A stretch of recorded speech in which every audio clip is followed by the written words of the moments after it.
નમસ્કાર. સાહિત્યની સરવાણી, જેની અંદર આપણે અલગ અલગ લેખકો, કવિઓ અને એની સુંદર સુંદર કૃતિઓની આપણે ચર્ચા કરી રહ્યા છીએ.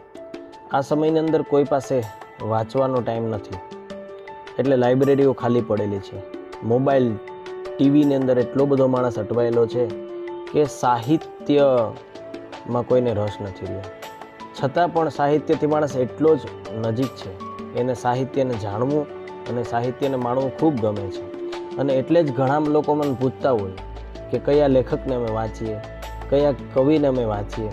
તો એવા બધા સાહિત્ય પ્રેમીઓ માટે આપણે આ એક સરસ મજાની વાતો લઈને આપણે આવીએ છીએ, જેમાં અલગ અલગ દિવસે અલગ અલગ સાહિત્યકારો, કવિઓ, એની સુંદર સુંદર કૃતિઓની ચર્ચા કરીશું.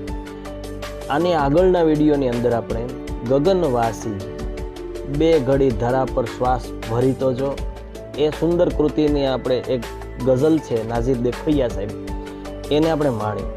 હવે આજે જયંત પાઠક સાહેબને એક સુંદર ગઝલ મારે અહીંયા રજૂ કરવી છે. માણસના સ્વભાવની અહીંયા વાત કરવામાં આવી છે, માણસના સ્વભાવનું વર્ણન કરવામાં આવ્યું છે. માણસના બંને પાસા, મજબૂત પાસું અને નબળું પાસું, બેયની સુંદર મજાની ચર્ચા અહીંયા જયંત પાઠક સાહેબે કરી છે.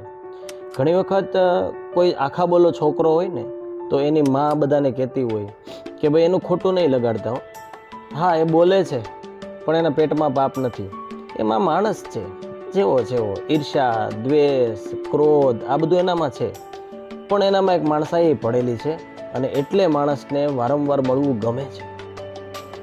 બહુ સુંદર રચના છે, સાંભળજો જયંત પાઠક સાહેબની, કે રમતા રમતા લડી પડે ભાઈ માણસ છે, હસતા હસતા રડી પડે ભાઈ માણસ છે, પહાડથી કઠણ મક્કમ માણસ છે, દળદળ દળદળ દડી પડે ભાઈ માણસ છે, ચંદ્ર ઉપર ચાલે ચપચપ ભાઈ માણસ છે, ચંદ્ર સુધી પહોંચ્યો છે ને 2 ડગલે ખડી પડે ભાઈ માણસ છે, સૂર્યવંશીનો પ્રતાપ એનો માણસ છે, ભર બપોરે ઢળી પડે ભાઈ માણસ છે, પૂજાવા જટ થયા પાળિયા માણસ છે, તાણે ખોટું પડે ભાઈ માણસ છે, હસતા હસતા રડી પડે ભાઈ માણસ છે, અને રમતા રમતા લડી પડે ભાઈ માણસ છે.